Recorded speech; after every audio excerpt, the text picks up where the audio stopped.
Jakarta. Sebuah pagi yang seharusnya tenang, tiba-tiba berubah menjadi pusat dari sebuah kasus mengerikan. Di tengah suara mesin berisik dan debu semen yang pekat, sebuah kebenaran dingin perlahan terungkap. Mayat seorang pria telah tercampur ke dalam beton dan dicor menjadi tiang rumah di sebuah proyek bangunan yang belum selesai. Itu bukan sekadar kematian. Itu adalah penyembunyian mayat yang kejam dan licik sekali. Kasus ini dimulai dari sebuah kejadian yang tampak biasa saja. Sekelompok pekerja sedang membongkar tiang di basement gedung apartemen Sudirman Tower. Proyek ini adalah salah satu ikon kota Jakarta, simbol kemajuan modern di ibu kota. Tapi hari itu, Sudirman Tower bukan hanya mewakili masa depan, tapi juga menyimpan masa lalu yang menyeramkan. Saat para pekerja hati-hati melepaskan beki sting, mereka melihat salah satu tiang beton memiliki warna yang agak berbeda, tidak seragam seperti tiang lainnya. Ada garis abu-abu hitam yang aneh tercampur. Seorang pekerja tua yang berpengalaman memukulnya dengan palu untuk memeriksa. Suara yang bergema terdengar pekat dan kering lebih dari biasanya. Dia sempat berpikir mungkin ada kesalahan teknis saat menuang beton. Tapi saat menyentuh permukaannya, dia merasakan tekstur kasar yang aneh. Tidak seperti semen biasa. Rasa penasaran bercampur keraguan membuatnya memutuskan menggunakan mesin gerinda kecil untuk memeriksa lebih dalam. Percikan api beterbangan, debu beterbangan, lalu sebuah bau busuk yang sulit digambarkan menyergap. Bau kematian yang menyengat membuat seluruh lokasi proyek berhenti bekerja. Semua orang panik dan berlari menjauh dari area itu. Zegera, manajer proyek, diberitahu dan mereka memanggil polisi. Saat petugas tiba, pemandangan mengerikan menyambut mereka. Tiang beton yang tampak tak bernyawa itu sebenarnya adalah sebuah makam. Sebuah mayat telah terkubur di dalamnya. Seluruh area proyek segera disegel. Saya adalah Kapten Polisi Ahmad Santoso, penyidik kriminal berpengalaman dari Polda Metro Jaya. Saat menerima laporan, saya merasakan dingin merayap di punggung. Meski sudah melihat banyak kasus kejam, menyembunyikan mayat dengan mencampur ke semen, lalu mencor menjadi tiang rumah sungguh langka. Itu menunjukkan kekejaman dan perhitungan yang luar biasa dari pelaku. Di lokasi, saya melihat wajah ketakutan para pekerja, keterkejutan manajer proyek. Semua berdiri jauh dari tiang itu, seolah-olah bisa hidup kembali tiba-tiba. Kami mulai bekerja dengan teliti dan hati-hati. Tugas pertama adalah mengeluarkan mayat dari balok beton seutuh mungkin. Ini adalah proses yang sangat rumit, butuh keahlian dan teknologi khusus. Kami menggunakan pemotong beton hidrolik, tapi sangat pelan, sedikit demi sedikit agar tidak merusak mayat. Suara mesin menggeram menusuk udara, bercampur bau lembab, semen, dan bau kematian yang menyesakkan, menciptakan suasana suram. Sekitar 3 jam kemudian, mayat akhirnya dikeluarkan. Itu adalah seorang pria dewasa. Wajahnya hampir tak bisa dikenali karena berubah bentuk akibat semen. Tubuhnya kaku, meringkuk menyedihkan, kulit dagingnya hampir terkikis, dan menempel kuat pada semen yang mengeras. Para ahli forensik bekerja sangat hati-hati untuk memisahkan mayat dari bahan itu, tanpa hilangkan bukti penting. Mereka menemukan bahwa korban dipukuli secara brutal sebelum mati. Banyak tulang rusuk patah, dan ada bekas benda keras menghantam kepala. Luka-luka itu menunjukkan korban menderita sakit luar biasa sebelum napas terakhir. Pelaku tidak hanya membunuh, tapi juga ingin menyiksa korban. Di antara serpihan semen yang menempel pada pakaian korban, kami menemukan sebuah cincin logam tua dengan ukiran huruf inisial. Cincin ini tampak tidak mahal, tapi menjadi petunjuk pertama kami. Selain itu, di mayat korban, ada sedikit serpihan kain biru muda, menempel pada beberapa helai rambut. Detail kecil ini awalnya tampak sepele, tapi menjadi kunci penting dalam penyidikan nanti. Kasus yang menggegerkan Jakarta ini resmi dimulai, dan kami tahu ini akan menjadi perjalanan panjang penuh tantangan. Proyek Sudirman Tower terletak di pinggiran Jakarta, sekitar 10 km dari pusat kota. Bangunan ini adalah proyek utama dari perusahaan Surya Bangun. menandai terobosan mereka ke pasar Jakarta yang potensial. Korban diidentifikasi sebagai Budi Hartono, 45 tahun. Seorang insinyur konstruksi senior di perusahaan Surya Bangun. Budi adalah orang yang kompeten, dihormati rekan kerja. Dia pernah menjadi kepala departemen teknik dan dipindah ke Jakarta untuk mengawasi langsung proyek Sudirman Tower. Budi adalah pria tenang, pendiam, selalu fokus pada pekerjaan. Dia punya keluarga kecil bahagia. Istrinya Siti Aminah adalah guru, dan 2 anak yang masih sekolah. Hidup Budi tampak damai dan stabil. Dia hanya punya satu gairah, yaitu pekerjaan.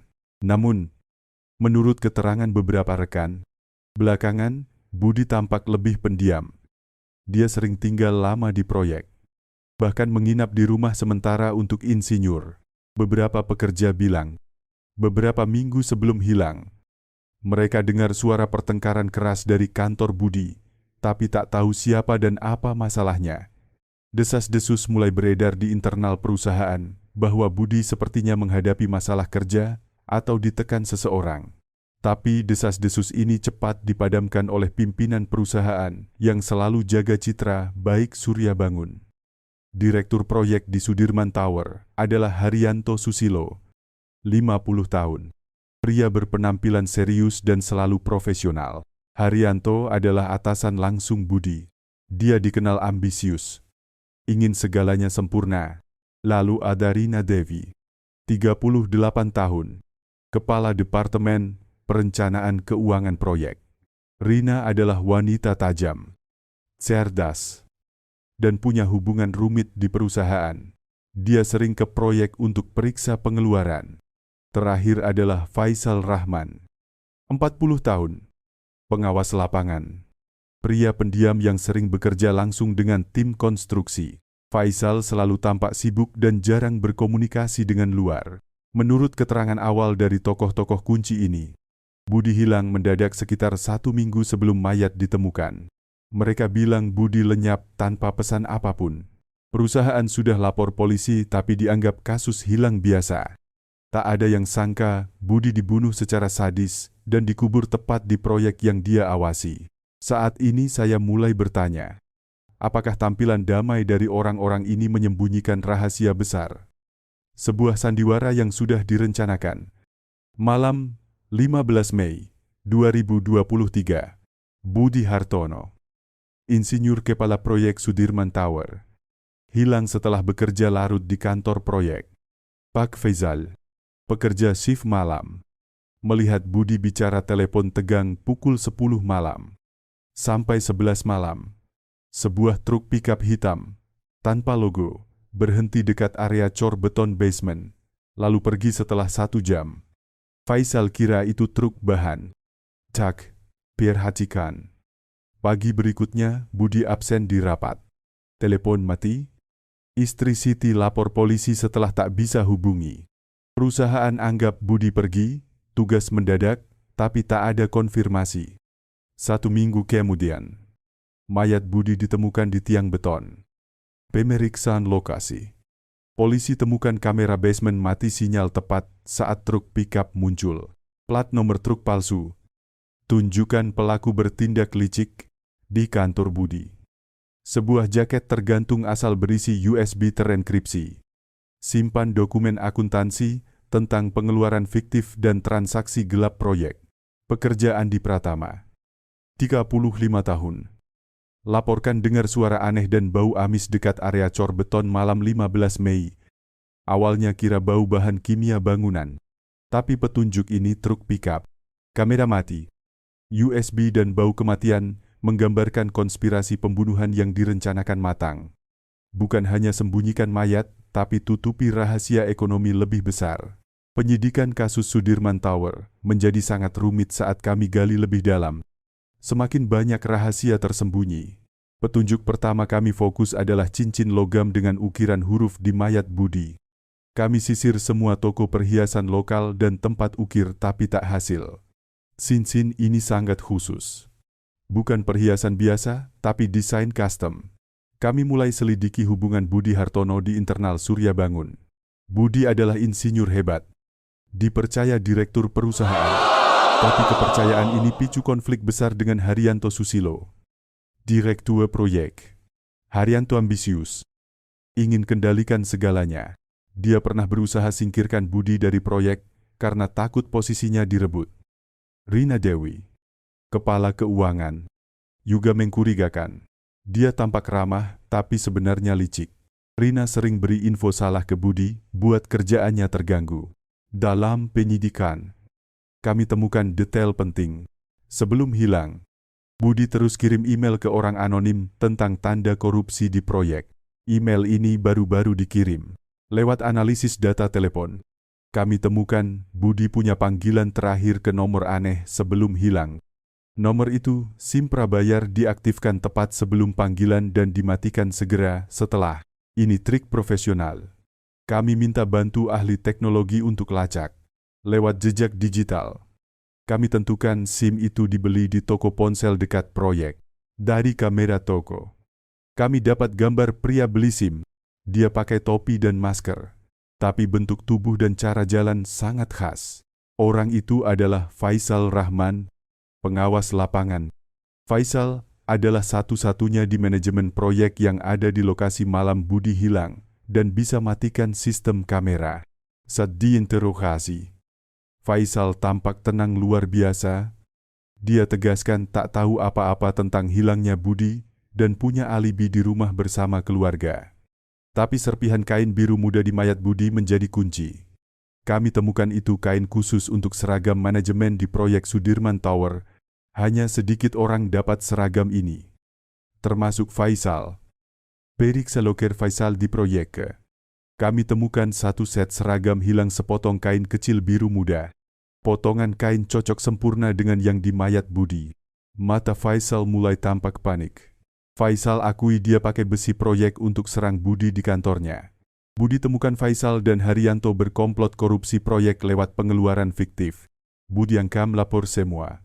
Faisal bilang Haryanto dalang sebenarnya. Tujuan Haryanto hilangkan Budi untuk kuasai kekuasaan dan lanjut korupsi.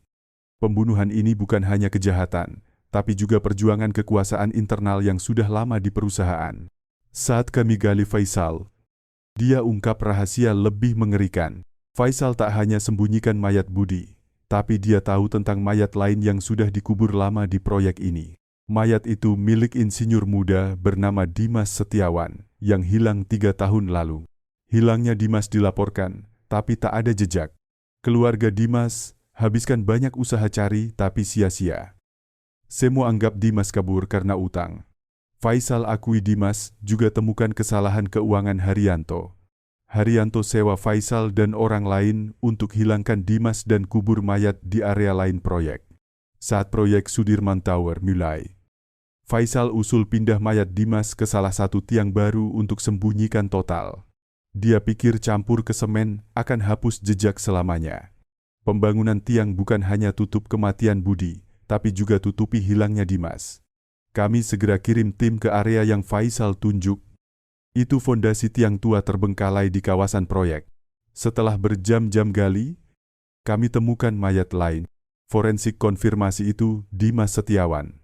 Kasus jadi lebih rumit karena bukan satu korban, tapi 2. Dibunuh untuk tutup rahasia proyek. Dokumen Budi tinggalkan di USB dan keterangan Faisal buka gambaran besar tentang jaringan penipuan dan korupsi skala besar. Proyek Sudirman Tower hanya bagian dari rencana ini. Dalangnya tak lain Haryanto Susilo. Haryanto manfaatkan posisi direktur proyek untuk lakukan kecurangan keuangan, pencucian uang dan korupsi lewat kontrak bangunan fiktif, penggelembungan biaya bahan dan transaksi ilegal. Kontrak dibuat palsu atau dilebihkan untuk tarik uang dari proyek. Uang lalu dipindah lewat perusahaan boneka dan akhirnya masuk rekening pribadi Haryanto dan kaki tangannya. Budi dan Dimas temukan kesalahan ini dan jadi ancaman. Haryanto perintah Faisal dan anak buahnya hilangkan keduanya dan sembunyikan mayat secara sadis untuk tutup mulut. Kami mulai selidiki lebih dalam transaksi keuangan Haryanto. Lewat pelacakan data bank dan arsip pajak, kami temukan aliran dana raksasa hingga ratusan miliar rupiah berpindah antar rekening selama 3 tahun. Transaksi ini libatkan proyek bangunan besar Surya Bangun. Bukan hanya Sudirman Tower, kasus Tak Berhenti di Arianto dan Faisal. Cincin dengan ukiran huruf di mayat Budi jadi petunjuk penting lain. Setelah selidiki lebih dalam, kami temukan cincin ini bukan biasa, tapi simbol dari kelompok rahasia di industri konstruksi. Kelompok ini kumpul orang berkuasa dan berpengaruh besar yang bisa manipulasi proyek raksasa. Dan huruf itu singkatan julukan di kelompok. Lewat keterangan Faisal dan dokumen lain, kami temukan Budi juga anggota kelompok ini. Dia temukan rahasia ekonomi besar. Rencana manipulasi pasar properti nasional yang dilakukan anggota kelompok. Rahasia ini besar, hingga bisa runtuhkan banyak korporasi dan pengaruh ekonomi. Pembunuh Budi bukan orang asing. Itu Rina Dewi, Kepala Perencanaan Keuangan. Rina adalah anggota senior kelompok dan dipercaya Haryanto untuk kumpul info dari Budi. Dia pura-pura bantu Budi selidiki korupsi untuk dekati dia. Saat Budi mulai bocorkan terlalu banyak, Rina bertindak. Tujuan Rina bukan hanya tutup mulut Budi, tapi rampas dokumen rahasia yang Budi pegang. Dia ambil USB berisi info rahasia sebelum sembunyikan Budi ke tiang beton. Tapi dia tak tahu Budi sudah salin cadangan dan kirim ke orang lain. Saat dihadapkan bukti tak terbantah, Rina akhirnya akui kesalahan. Dia akui, USB yang kami temukan adalah salinan yang Budi kirim ke pengacara sebelumnya. Makanya, Rina tak temukan asli. Rina akui, dia pakai pisau tajam bunuh Budi di kantor, lalu bersama Faisal bawa mayat ke area cor beton. Saat periksa lebih teliti USB yang Budi kirim ke pengacara, kami temukan file tersembunyi, terenkripsi, rumit. Setelah berhari-hari dekripsi, kami akses sistem jaringan internal Surya Bangun. Di dalam ada rekaman percakapan antara Haryanto, Rina, dan orang lain. Suara orang ini familiar. Itu Andi Pratama, 40 tahun. Pekerja biasa di tim konstruksi. Andi adalah yang bersama Faisal sembunyikan mayat Dimas 3 tahun lalu. Dia juga bantu Rina dan Faisal masukkan mayat Budi ke tiang beton. Yang khusus, Andi tinggalkan sidik jari di kotak makanan di proyek malam Budi hilang. Dia sengaja pura-pura pingsan saat temukan mayat Budi di tiang untuk alihkan penyidikan. Andi adalah mata rantai penting di jaringan kejahatan. Dia pasang alat dengar di kantor Budi dan lapor setiap gerak Budi ke Haryanto dan Rina. Dia juga bantu Haryanto hapus bukti dan jejak. Saat kami interogasi Andi, dia lawan keras. Tapi saat hadapi rekaman dan sidik jarinya, dia runtuh dan akui semua. Andi adalah pecandu judi dengan utang menumpuk. Haryanto manfaatkan kelemahan ini untuk paksa Andi ikut kegiatan ilegal. Dia pion dalam rencana kejahatan berantai Haryanto. Hasil tes DNA dari noda darah di lokasi bawa penemuan mengguncang. Noda darah bukan hanya milik Budi dan Dimas, tapi ada jejak orang ketiga. Orang ini bukan salah satu pembunuh. Itu saksi misterius yang coba campur tapi dibunuh dan disembunyikan lebih rapi. Identitasnya adalah Lestari Putri, seorang jurnalis investigasi yang ikuti proyek ini lama.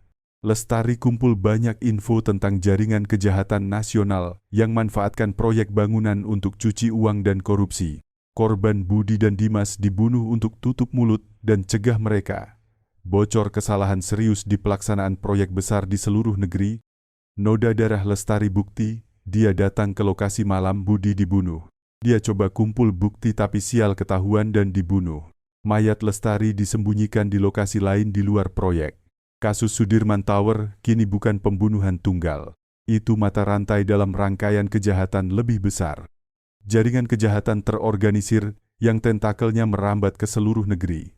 Saat kami lacak lebih dalam jaringan Haryanto, kami temukan nama misterius di transaksi keuangan ilegal. Mata Hitam. Ini penjahat terkenal di dunia bawah. Libatkan banyak kasus cuci uang dan pembunuhan yang sudah dilupakan. Mata Hitam tak langsung ikut pembunuhan, tapi dalang yang arahkan semua kegiatan ilegal. Dia otak dari seluruh jaringan. Mayat dalam semen hanya salah satu trik yang Mata Hitam pakai untuk tutup kejahatan.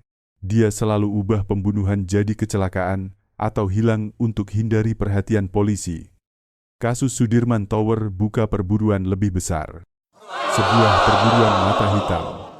Penjahat yang sebar teror selama bertahun-tahun. Akhirnya, setelah semua penyidikan dan konfrontasi, rahasia terakhir terungkap. Mayat di tiang rumah hanya potongan kecil dari gambar lebih besar.